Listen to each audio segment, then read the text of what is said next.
নমস্কার বন্ধুরা, আপনারা কেমন আছেন? আশা করি খুব খুব ভালো আছেন এবং সুস্থ আছেন। বন্ধুরা, আমিও আপনাদের ভালোবাসা খুব ভালো আছি এবং সুস্থ আছি। আমি মন্দিরা লাইফস্টাইল থেকে আপনাদের জানাই অনেক অনেক ভালোবাসা ও শুভেচ্ছা। আজকে আর একটা নতুন রান্নার সাথে আমি আবার হাজির হয়ে গেছি। আজকে বানিয়েছি আমি ইলিশ ভাপা। একদম ইলিশ মাছ খেতে আমাদের সকলেরই প্রিয়, বাঙালির একদম মাছের রাজা ইলিশ, সেইটাই আজকে আমি রান্না করেছি। এখন বর্ষাকাল, একদম সুন্দরভাবে আমি রান্নাটা করেছি। দয়া করে স্কিপ না করে পুরো ভিডিওটা আপনারা দেখবেন, আর দেখার শেষে কিন্তু অবশ্যই লাইক কমেন্ট শেয়ার করতে ভুলবেন না, আর আমার চ্যানেলটাকেও সাবস্ক্রাইব করে দেবেন। এবার আমি রান্নাটা শুরু করে দেবো।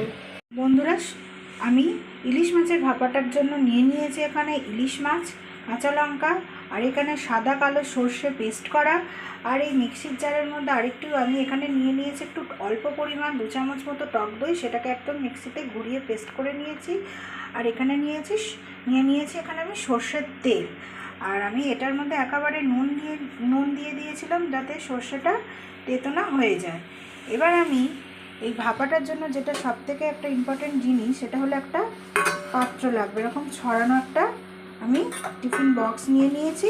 এবার এর মধ্যে এগুলো একে একে আমি দিয়ে মেখে নেব।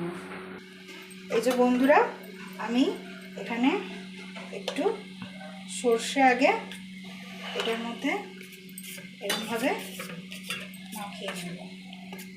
এর মধ্যে কিন্তু আমার হলুদ, নুন সব কিছুই অ্যাড করা আছে। এবার আমি এখানে মাছের পিসগুলো দিয়ে দিলাম। এরকম ছড়ানো জায়গা হলে এবার আমি কাঁচা লঙ্কাগুলো দিয়ে দিলাম। উপর দিয়ে একটু এভাবে আমি মাছগুলোর মধ্যে সর্ষে পেস্টটা লাগিয়ে নেব।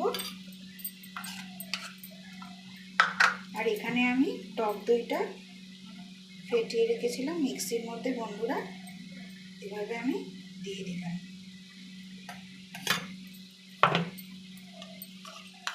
বাকিটাও আমি উপর দিয়ে এভাবে দিয়ে দিচ্ছি।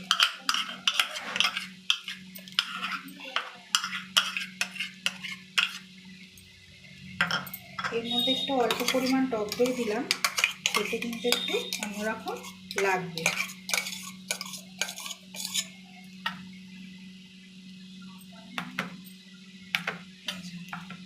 আর আগে থেকে আমি নুন হলুদ দিয়ে আমি মাছটা কিন্তু মাখিয়ে রেখেছিলাম, যাতে নুনটা খুব ভালোভাবে মাছের মধ্যে ঢুকে যায়, আর একটা সাদাটে ভাব যাতে না আসে।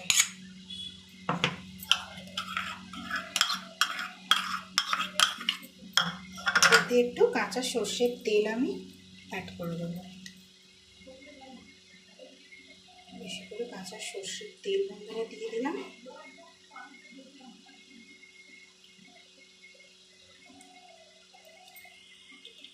কাঁচা সর্ষের তেল আমি দিয়ে দিলাম। এটা একদম আমার রেডি হয়ে গেছে। এবার গ্যাসে বসিয়ে দেবো।